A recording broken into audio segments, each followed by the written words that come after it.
आपण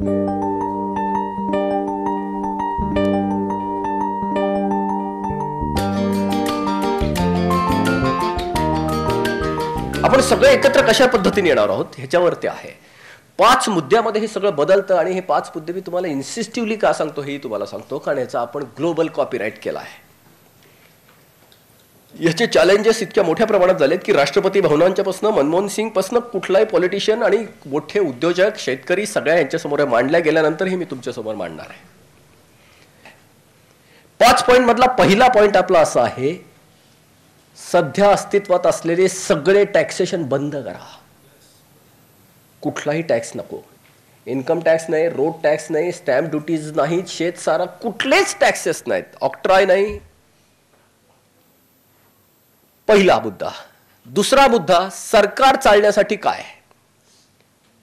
दुसऱ्या मुद्द्यावर आपण असं बोलतोय की सरकार चालण्यासाठी बँकेच्या व्यवहारावर, बँकेच्या अंडरलाईन व्यवहारावर, कुठल्या व्यवहारावर, ज्या अकाउंटला फक्त पैसे येतील, देणाऱ्या अकाउंटला नाही, ज्या अकाउंटला पैसे येतील त्या अकाउंटमधून तुम्ही काही टॅक्स लावा.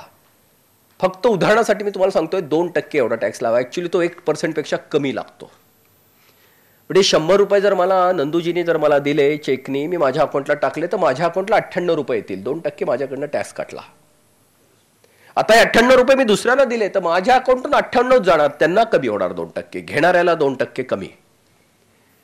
त्या 2% मधले 70 पैसे केंद्र सरकारला असतील, 60 पैसे राज्य सरकारला, ज्या राज्यामध्ये जी बँक आहे, 35 पैसे लोकल गव्हर्नमेंटला की ज्याच्यामध्ये ते गावाच्या मध्ये जी बँक आहे ती, आणि 35 पैसे बँकेला कमिशन असेल. ह्या सगळ्या फिगर ह्या नोशनल आहेत, ह्या उदाहरणासाठी सांगितल्या आहेत, ह्या पक्क्या नाही आहेत. 1% पेक्षा टोटल अमाऊंट कमी लागते. ती मी फक्त सांगितलं याच्यासाठी की उदाहरण कळायला सोपं जावं, म्हणून ब्रेकअप कळायला सोपा जावा. पहिलं, एकही टॅक्स नको. आयात कर सोडून. आयात कर हा इंटरनॅशनल ट्रेड बॅलन्स करण्यासाठी असतो. उद्या जर ब्राझीलने आपल्या देशामध्ये साखर आणून टाकायची ठरवली, आपला जर शेतकरी वाचायचा असेल तर इथल्या साखरेवर आयात कर वाढवायला लागतो, इम्पोर्टेड, म्हणजे ती साखर महाग होते, म्हणजे आपला शेतकरी वाचतो.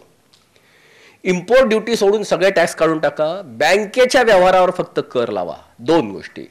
नंबर 3 आपण सांगतोय, रोखीच्या व्यवहारावर कुठलाही कर लावू नका. गरीब लोकांवर कुठलाही कर नको. मी गरीब हे वेगळा शब्द वापरते, रोखीच्या व्यवहारावर सांगितलं आहे. रोखीच्या व्यवहारावर कुठलाही कर नको. पण 4 नंबरचा पॉइंट असा आहे की 50 वर्षाच्या रुपयाच्या नोटा उद्यापासून बंद करा. आणि चौथं आणि शेवटचं, रोखीच्या व्यवहारावर कर नको हा 3रा, 50च्या वरच्या नोटा बंद करा हे 4था, आणि 5वा, एका मर्यादेच्या वरचे जे रोखीचे व्यवहार असतील त्याची कायदेशीर मान्यता तुम्ही त्याला फक्त देऊ नका. ते लिमिट 2000 किंवा 1000, 3000 काहीतरी असं असेल. 2000 आता आपण उदाहरणासाठी सांगू. मी तुम्हाला फक्त 5 पॉइंट रिपीट करतो आणि यातले सगळे उत्तर कशी पूर्णतः येतील, मग याच्यावरचा तुमचा कुठलाही प्रश्न कसा जोडला जाईल हे मी परत त्याच्यावर सांगेनच. आयात कर सोडून आता देशात एकही कर नको हा पहिला पॉइंट. नंबर 2चा पॉइंट, फक्त बँक व्यवहारावरच कर लावला पाहिजे. तो तिथेच ब्रेकअप झाला पाहिजे, सेंट्रल, स्टेट आणि लोकल बॉडीज. आज आपल्याकडे गावाचा विकास होत नाहीये. सगळे दिल्ली आणि मुंबईतनं सगळे डिसिजन होतात, कारण गावाच्यासाठी स्वतःचे उत्पन्नाचे स्रोतच नाही आहेत. ऑक्ट्रॉय हा स्रोत होता, तो संपला. आता इथून मुंबईतनं इथल्या फ्लायओव्हरला पैसे मिळाले तर फ्लायओव्हरलाच मिळतील, तिथे पाण्याला मिळणार नाहीत ते पैसे, कारण ही इथली मंडळी ठरवतात. आणि गावाला कळतच नाही की आपण कुणाकडे जायचं. प्रत्येक ट्रान्झॅक्शन मधनं गावातला पैसा आधी गावात राहायला लागला ना, तर तिथे आधी पहिल्यांदा विकास सुरू होईल, तिथे रोजगार निर्माण होईल, तिथल्या गावातले तिथे.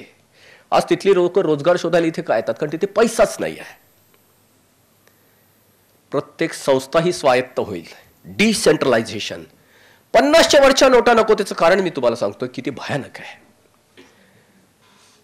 आज आपल्या देशामध्ये 78% लोक हे रोज $1 कमी, म्हणजे 40 कोटी लोक $1 पेक्षा कमी आणि 80 कोटी लोक $2 पेक्षा कमी उत्पन्नात जगतात. हे माझी नाहीये फिगर, ही प्लॅनिंग कमिशनची आहे. म्हणजे 80 रुपयापेक्षा कमी उत्पन्न असलेल्या जवळपास 78 म्हणजे 82 कोटी लोक आपल्या देशात आहेत. आणि 100च्या वरच्या नोटा आपल्या देशात ज्या आहेत त्या 93% नोटा 100च्या वरच्या आहेत. 80 कोटी लोकांचं रोजचं उत्पन्न 80 रुपयाच्या आतमध्ये आहे. मग ह्या मोठ्या नोटा नक्की कोणासाठी हव्यात?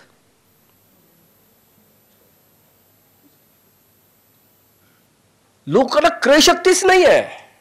जी लोक वाचू शकत नाही, ज्यांचे शिक्षण नाही, ज्यांचं कमी झालेलं आहे, त्यांच्यासाठी 7% नोट आहे. 82 कोटी लोकांना 7%.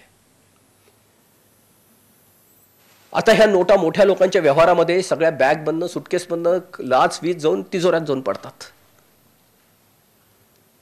दुसरी गोष्ट फार महत्वाची आहे. एक नोट छापायला आपल्या देशामध्ये आता 39 रुपये खर्च येतोय.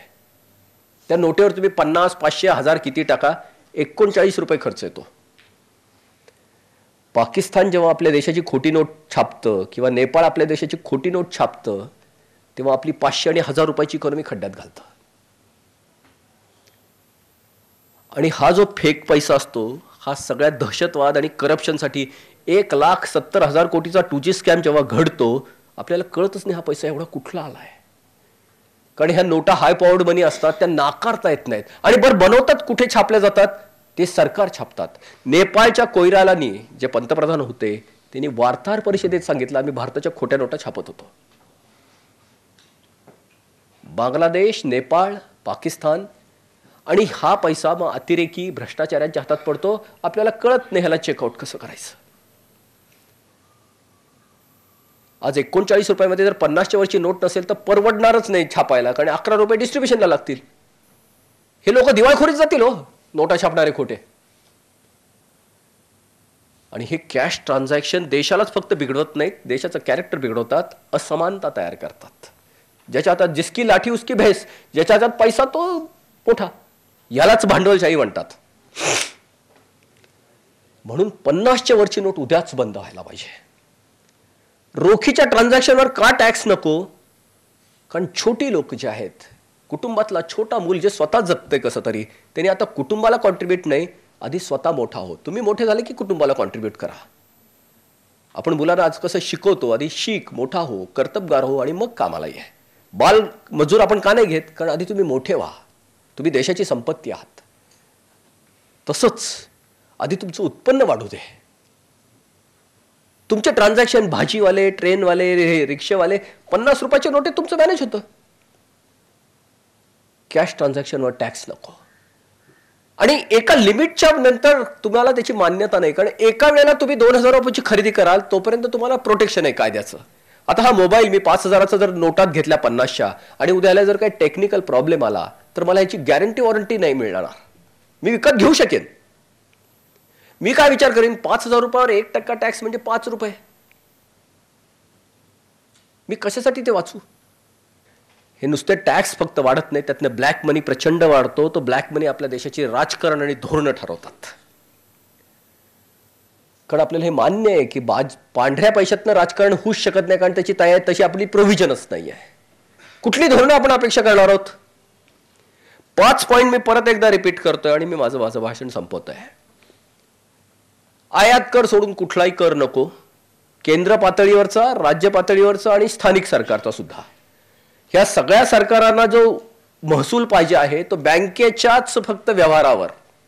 ज्या अकाउंटला पैसे येणार आहेत त्याच अकाउंटला, देणाऱ्या अकाउंटला नाही. तिथे एक विशिष्ट प्रमाणात कट करा, तो पैसा तिथेच डिस्ट्रीब्यूट देऊन द्या बँकेकडनंच. केंद्र सरकार, राज्य सरकार आणि स्थानिक सरकार, बँकांना सुद्धा एक वेगळं कमिशन द्या. आज बँकांना फक्त व्याज हे एकच उत्पन्नाचा स्रोत आहे. जर बँकांना जर कमिशन मिळालं तर इथले व्याजदर खाली येतील. 1.5%, 2%, 2.5% पर्यंत खाली येतील सगळ्यांच्यासाठी. शिक्षणाला पैसा, शेतीला पैसा, उद्योगाला पैसा, घर बांधणीला पैसा, पहिल्यांदा क्रयशक्ती मिळेल. आपला देश पहिल्यांदा भिकाऱ्याकडनं ग्राहकाकडे जाईल. ग्राहक हा डिग्निफाईड आहे. आणि हा फक्त इथे संपत नाहीये. ह्याच्या पुढे आपण जी मांडणी करतो पुढच्या कधीतरी ह्याच्यामध्ये 50च्या वरच्या नोटा बंद करायला हव्यात. ट्रान्झॅक्शन ट्रेसेबल झाले पाहिजेत, कळले पाहिजेत कुणी कुणाला कसे पैसे दिलेत.